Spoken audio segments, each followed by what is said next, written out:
Hello and welcome to the Temple of Tomes with your host, Indie Comics Jones. Today is July 20th, 2021, and this is episode 369. Our comic today is Moonlight. This is #1 coming out of Marvel. His mission is justice, and this comes in at a whopping $4.99. This is the regular cover, by the way. There were some variants on this, as you might imagine, a number of variants, in fact. And I think Steve McNiven did this cover. Now, it depicts almost like a Black Knight, Dark Knight Batman type cover here with the rain and that look that hanging on a gargoyle or something like that. But this scene actually does not happen in the book. There's never even any rain in the book, so this is just, I guess, something they gave free rein to the cover artist, and that's the way he took it. All right, it's a nice cover. I mean, it looks more like a Batman cover, though, than Moonlight, at least for me. All right, let's take a look to see who worked on this. Ooh, here we go. First of all, we do get a nice little blurb here. This is more like a soft reboot rather than a hard reboot, and I'll tell you why in a little bit. But we talk about mercenary Mark Spector died and was reborn in the shadow of Khonsha, the Egyptian god of the moon. Spector became Moonlight, the first of Khonshu, to fight evil through his midnight mission. He is the defender of all those who have traveled at night. The writer on this is Jed MacKay. The artist is Alessandro Capuccio. The color artist is Rachel Rosenberg, and the lettering's done by VC's Corey Pettit. All right. And it starts off, he's basically kind of almost like a Nick Cage in a way, but I think he does this for free. He's not a guy for hire. And people come to him in his own neighborhood and they ask for help, basically. So we've got this guy who shows up, and this really jumps in the story quick. He just says there's people in our neighborhood's disappearing, and you can see the Moonlight sign there. There's a van. Suddenly we're right into the story. It just says they're disappearing, and we're right here. We got 2 vampires that have bitten 4 people, and they're using them almost like a pyramid scheme as they bite them.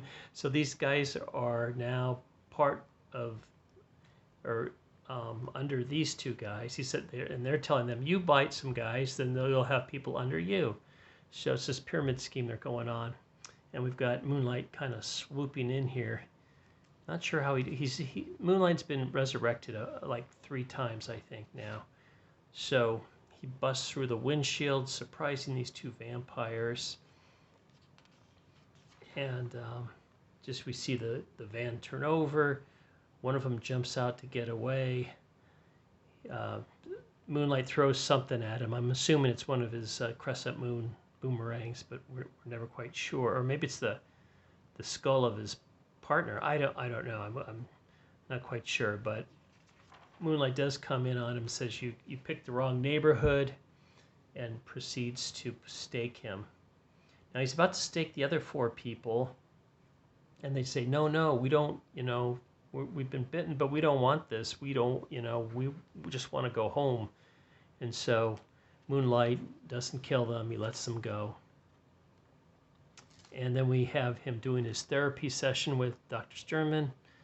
And she just kind of gives us a little bit of backstory. Like I said, this isn't a hard reboot where they're showing how he became Moonlight, because Mark Spector, the person that did become Moonlight, he was in the military, then he was in the CIA, then he became a mercenary. I guess he refused to kill someone, so they killed him underneath the statue of Khonshu, the Egyptian god of the moon.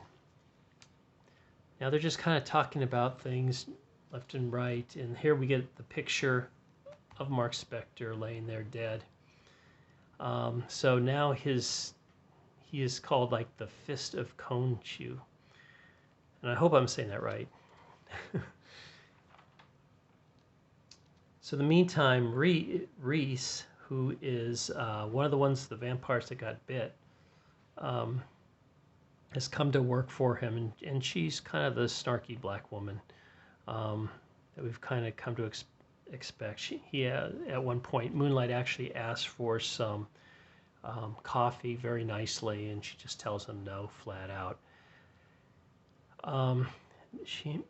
Here we have our second person coming, saying there's something scratching at our doors in our building. Can you come see?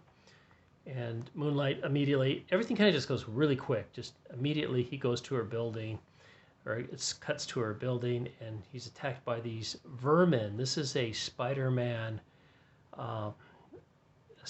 villain that this vermin has actually cloned himself, so there's multiple editions of himself. Moonlight's able to throw one out of the window. They kind of look like a goblin, sort of, and kill it, falls to its death, and then he just warns the other ones, that you can either leave right now or I'll just have to take care of you and kill them all. So we assume that they have left on their own. So then it's back to him talking to Dr. Sturman. And yeah, this is where she tells him, he asks for some coffee nicely, and she says, get it yourself. So great help.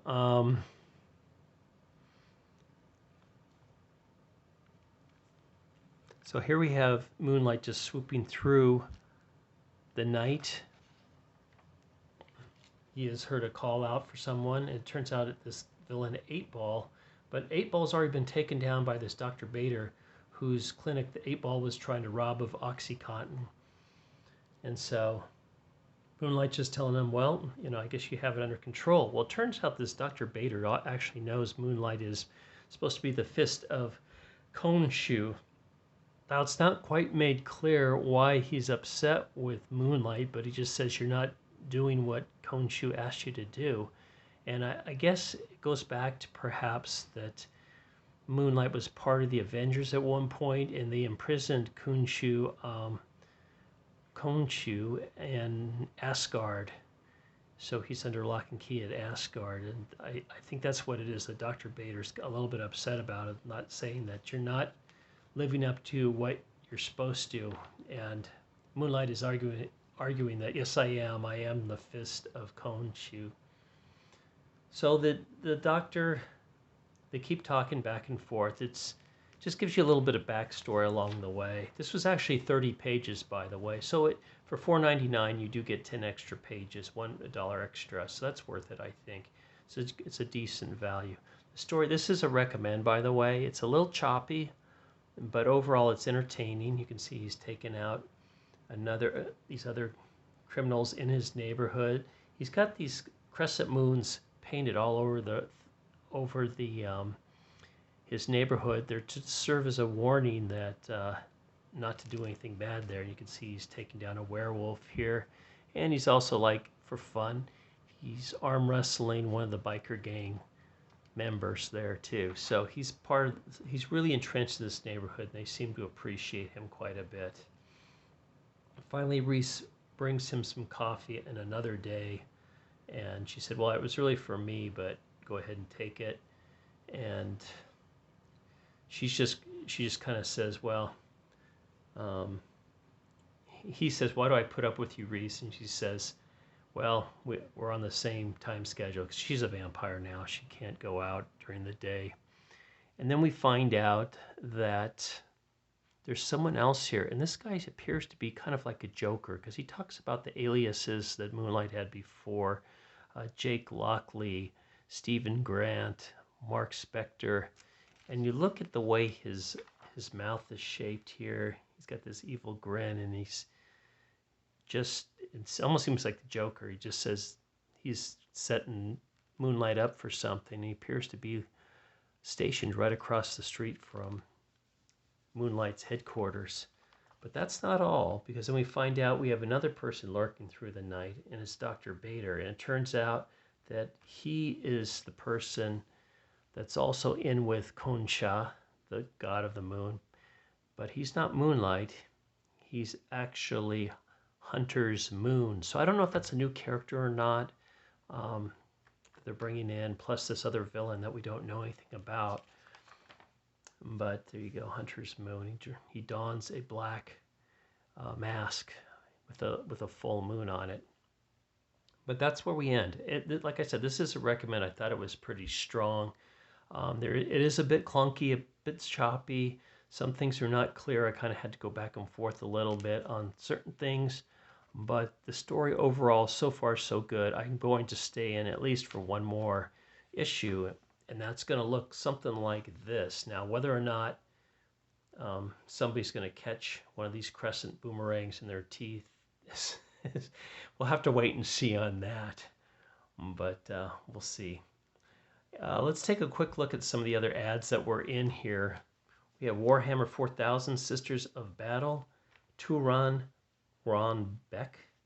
I'm not sure of that. Survive the Grim Darkness of the Future with Canis Verindian and the Sisters of Battle. Okay. Then we have the Trial of Magneto #1 coming up. The Scarlet Witch is dead. Now the trial begins. I don't know if that's a spoiler or not. Leo Williams on that one. It comes out next month. And let's see if we can find another one in here. Fantastic Four, 60 years, August as well. I believe this is a anthology. You got Dan Slott, John Romita Jr., Mark Waid, etc., etc. on that one. It's the Fantastic Four versus Kang in the ultimate battle of survival across time and space. So there you go on that. Stormbreakers, the next generations of Elite Artist. Peach Momoko, she's already arrived, I think. As far as I can tell, everybody loves her. All right, and that might be it. Oh, nope. Extreme Carnage, Lasher. Sorry about that. Let me get this straight for you. Extreme Carnage, Riot, both #1s. Alyssa Wong on one, Clay McLeod Chapman on the other. And finally, I believe I just need to... Oh, here's Kang the Conqueror. Thanos was inevitable. Kang is immortal. Colin Kelly on that one. And I got my free digital thing that's going right back to the comic book store. And finally, we've got an ad for the Black Widow movie. It comes out July 9th. So, it's already out, obviously. This does get the Indie Comics Jones Good Excavating seal of approval, given out only by Indie Comics on this particular channel. Accept no substitutions. Thanks for stopping by and listening to this review as always. Please like, please subscribe, please leave comments, and we'll see you next time at the Temple of Tomes. As always, this is Indie Comics Jones bidding you adieu.